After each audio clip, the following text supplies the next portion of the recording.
Holiness is perfection. Holiness is not having any room for improvement. You couldn't do nothing to make him any better. He's completely holy. Everything he does is completely right. And then he is going to interject himself in man's trouble and pay for man's trouble, lock, stock, and barrel, and allow him to have a way to get out of this world into the next world and be like him, which you're going to be holy like him. You're going to be full of love like him, full of joy, full of peace, full of righteousness, all those attributes he has. You'll be just like him. What a thing God is offering to man. Look at verse 2. He cometh forth like a flower. Job here is talking about man. Man comes forth like a flower, growing up in the grass out there, and the mower comes along and mows it down, and he's gone one day. I know the Bible says that the Lord was like the lily of the valley. He was like the rose of Sharon. I mean, he's like a flower. You know what? He was cut down.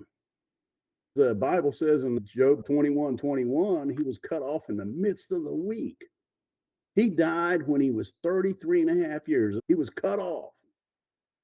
God himself being this perfect being that had no benefit for involving himself in mankind and becoming like a man and go through the extremes of what man goes through, and even worse because he's cut off in the midst.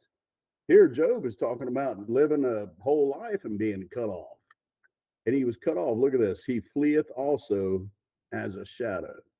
You think about how long is a shadow? Usually 12 hours, about half the day. And here Jesus Christ, his life was only half. He says he continueth not. Man, as far as man goes, he continueth not.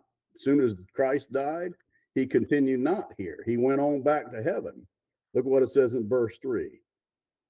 And doth thou open thine eyes upon such a one? Job here is saying, God, are you going to look upon a man that only comes here for a little while and he lives for a little while and then he falls off the earth? He dies like a flower out there amongst the grass. And he's, you going to look at that and bring me into judgment with thee? See, that's what Job is thinking about here. He's thinking, man, you mean to tell me all the righteousness, everything that I've done, and